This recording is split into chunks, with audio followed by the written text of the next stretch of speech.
My name is Robert Swain, and I'm from Conway, Arkansas area, a little town called Valonia.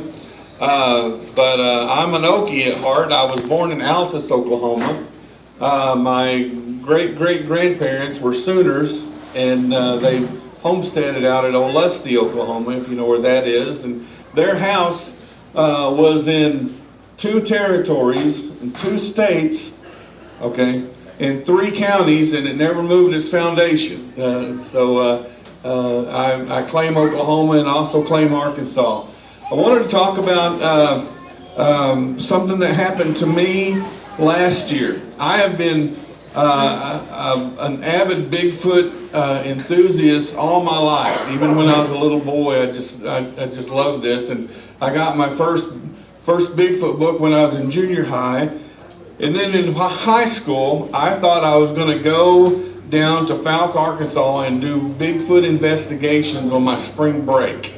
And I went down there by myself, met Smokey Crabtree down there, and he drove me around and showed me some places. And he says, you know, if you've ever met him, he's got that little high raspy voice, had that high raspy voice. He goes, "No, if I was you, I'd camp right here because this is the best place to see something." And so I camped there. I was going to be there all week. I lasted 2 days. Man, 2 nights of any noise was something coming to eat me in the woods. And I thought, well, maybe going out in the woods isn't for me. So I became an armchair squatcher, probably like a lot of you guys. You watch the shows and you read the books and you're interested, but you don't go out in the woods. And my son and I, in 2006, he was just a little bitty guy, and we went camping, father-son camp out, below Helena, Arkansas, in a wildlife management area. And he was asleep, and I laid in the tent for about 2 hours listening to rock clacks. And this is Delta, you know, in forest. And I was thinking, where are they getting rocks down here? There's nothing but mud down here.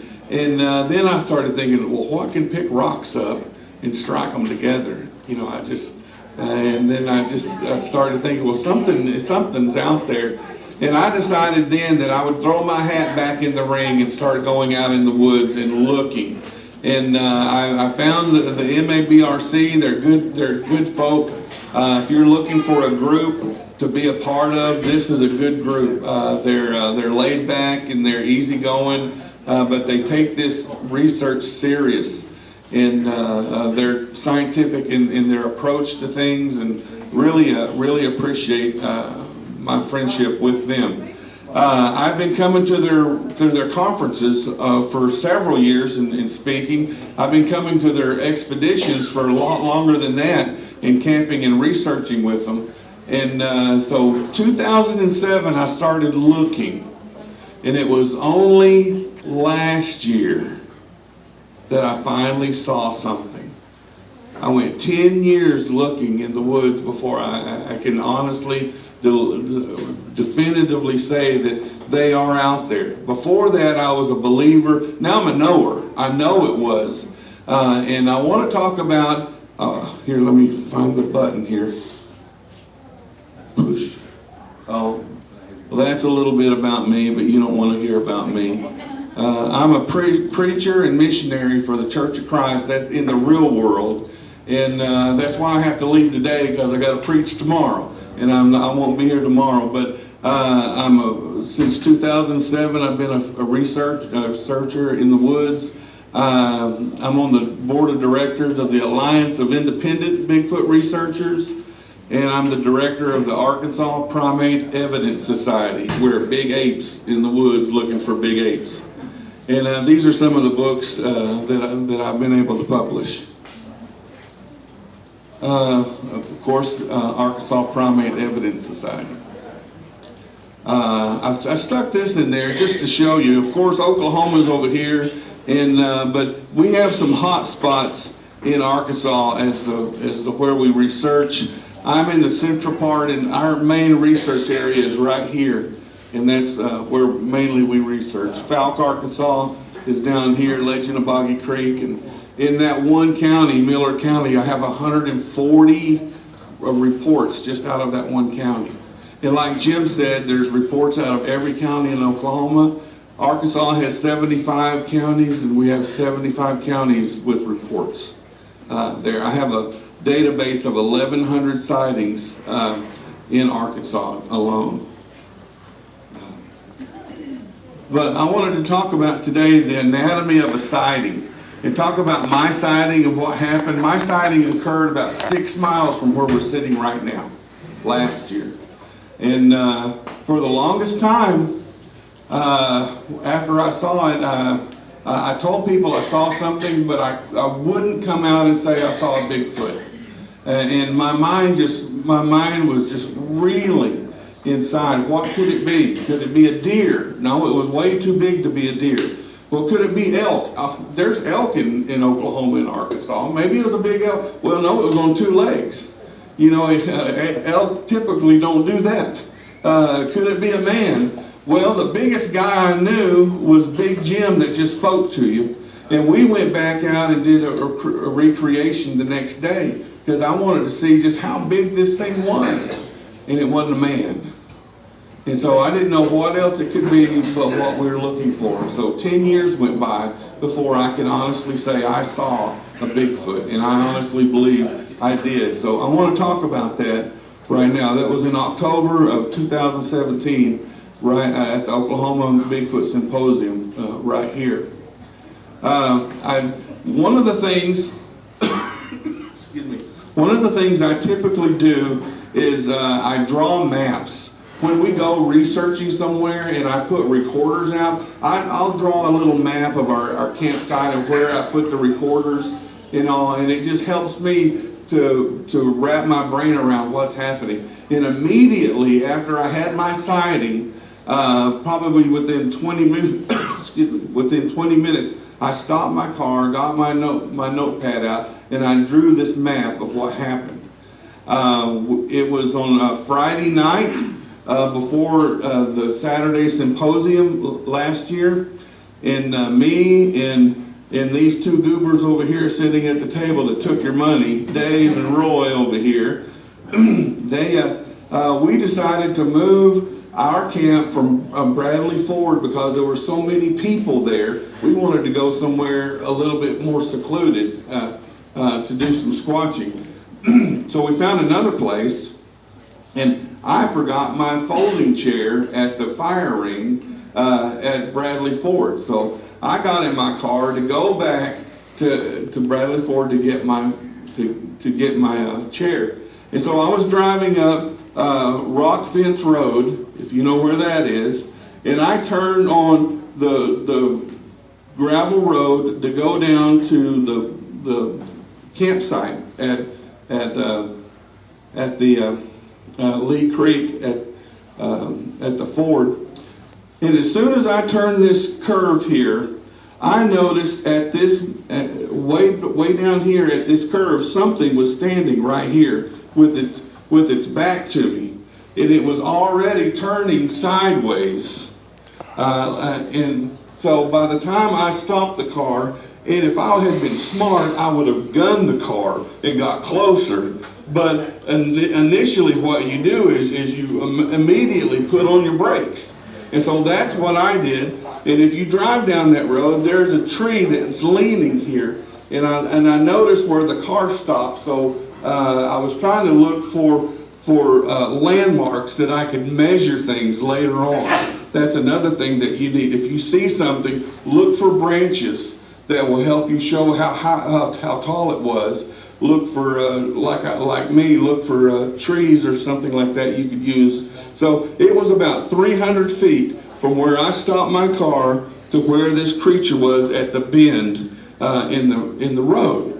On this west side of the road, there was a gate here, and all of this was pasture except a row of trees along the fence line, and it was very thick right here. And I think it had crossed out of that pasture at that gate.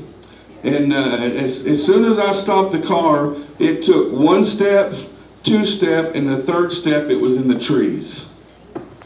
And I sat there for a second, and caught my breath, and I didn't know what to make of what I had just seen. It was the color of a grayish brown color, and it happened so fast. I had my camera on my dash, and I didn't have a chance to grab it. You know, you always hear people say, well, why didn't you take a picture of it? Well, they don't stop and pose for you. And it was in a fluid motion, and I lost it. You know, it was just that quick. I had an opportunity. Had I had a dash cam or a GoPro, I would have caught it, but I didn't at that time. I stopped up there at the curve, and I got out of my car, and there were no crickets, there was no birds, it was just deathly quiet, and I had that strong feeling that I was being watched. I couldn't see anything, but I drove on down to where other people were at Bradley Ford camping, and I got out of my car and I said, I just saw something. I couldn't say it was a Bigfoot, but I just said, I saw something, and somebody that was there, he said, Robert, are you trying to tell us you saw a Bigfoot? No. I couldn't bring myself to say that yet. But I got my chair and I came back, and my mind was just reeling because it had to be a Bigfoot. It just had to be a Bigfoot. The next day I took Big Jim out and we recreated what I saw.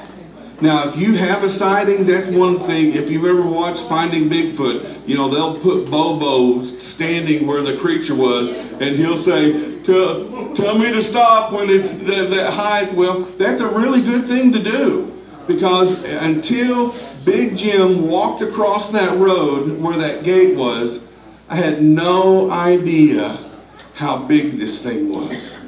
It was just truly amazing how big this thing was. Let me go ahead and click. This is where I stopped my car, and where Jim's pickup here is, it crossed right there. And so I took photographs of where the sighting occurred. This is what I saw. Now, I wish it would have been just like Roger Patterson's Patty, walking, you know, and looking back at me and all. But this thing, when it had its back to me, and it was already turning, it was bending over. And it walked across that road, bent straight over at its waist. And it had its arms tucked up on its body. And I don't know if it was carrying an infant, or if it was carrying food, or I had the impression that it was trying to make itself look small. This was about 5 o'clock in the afternoon, broad daylight. If I was ever going to see something, it had to be a dumb animal to be caught out in the daylight if I was ever going to see one. And that's exactly what happened. But it was bent over like that. It reminded me of a linebacker holding a football, bending over, waiting to get tackled as he was moving forward. And it took 1 step, 2 step, and the 3rd step, it was up in the trees.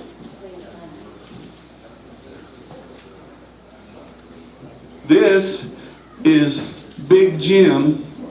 I took a picture of Big Jim from where I parked my car in the recreation, and Big Jim is bent over, and it was only there that it dawned on me, or I realized that it was almost 3 foot taller than he was when Big Jim bent over. It was a huge animal. Had to be at least 9 feet tall. Just a big, big animal. And it just really shocked me when I saw Jim do that. Here's a comparison. That's about the size comparison right there compared to Jim. Now, if I could get Jim up here and have him bend over and walk, but that would be kind of embarrassing for him. But that's what happened. That's what I saw. After the recreation, we started looking around, and initially when I stopped and got out of my car, I was looking for footprints, and I didn't see anything in the gravel. But Jim is an excellent tracker. I mean, he's just really amazing to be in the woods with, because he'll find things that I will just walk over. And he says he doesn't look for footprints, he looks for leaf clutter disturbance. And he knows what to look for in that regard. So he started looking, and we found a footprint where it walked across the road and stepped as it was stepping up into the trees. Jim, would you get that cast? I forgot to bring it up here. We're making a plaster cast right now at the edge of the tree line. Okay, don't drop it, Carl. It's heavy. Yeah. And my lovely assistant Carl will hold it up and show you guys. And this is what we're making. This is the footprint we made as it stepped into the tree line. It's 19 inches long. The toe splay at the top is 11 inches wide. It was a huge animal, and until Big Jim walked across the road, I had no idea just how big that was. But it was 9 feet tall. It was huge, a huge animal. And had we been smart, if I go back here, if I go back to this map, it crossed into this grove of trees that is, there's a road right here, and the camp was over there, and it was headed this way. Had I been smart, I probably could have seen it again by stopping on the bridge out there and caught it as it went underneath the bridge. But I didn't do that. I wasn't that forward thinking in that regard. Thank you, Carl. That's sitting back there if you want to take a look at it. I could not believe that I had my first sighting and we got a footprint out of it. And something else happened. We were at Pine Creek down in McCurtain County, Oklahoma at an expedition, and Big Jim brought the original cast to me, and we were sitting there talking, and it was a windy day, and lo and behold, Jim started going like this and looking, and there was a hair in the plaster blowing in the wind. And so there was a hair from this animal in the footprint from my sighting, my very first sighting. I couldn't believe it. It was like birthday all over again for me. I was all excited about that. There was that day, Jim also found another 13-inch track, not very far from the 19-inch track. There's the cast, and Jim holding it last year when it came fresh out of the ground. So, Bigfoot, is it out there? Yes, it is. I can honestly say, and that's coming from a Church of Christ preacher, okay? I can honestly say Bigfoot is alive and well in the forest of Oklahoma. I'm pretty sure it's in Arkansas as well. I encourage you to get out in the woods and look. When you drive, look to the side. Be safe, but look to the side, because they're out there, and I would really hope that you could have your sighting as well someday if you haven't already. But they are there. And I'll stop here, and if you have any questions about this, I'll be happy to answer those questions. Yes? Is there any thought on that hair that has DNA testing? No, not yet. Not yet. That's expensive. That's an expensive process. You could be looking at $500 or $600, if not more, to have bet that. if you put a crowdfunding on that, you could raise that in a minute. Well, probably so. Probably so. Robert, can Yes. I address that? Yes, Carl. Hair, skin, blood, saliva have all been tested. It comes back unknown primate. Not human, not gorilla. Sure. And what he's saying is, for science to acknowledge the evidence, if you have something and you have DNA tested, the first thing they're going to do is they're going to go over here to their catalog and flip through and see what that DNA matches in their catalog. And our problem is this animal's not in the catalog.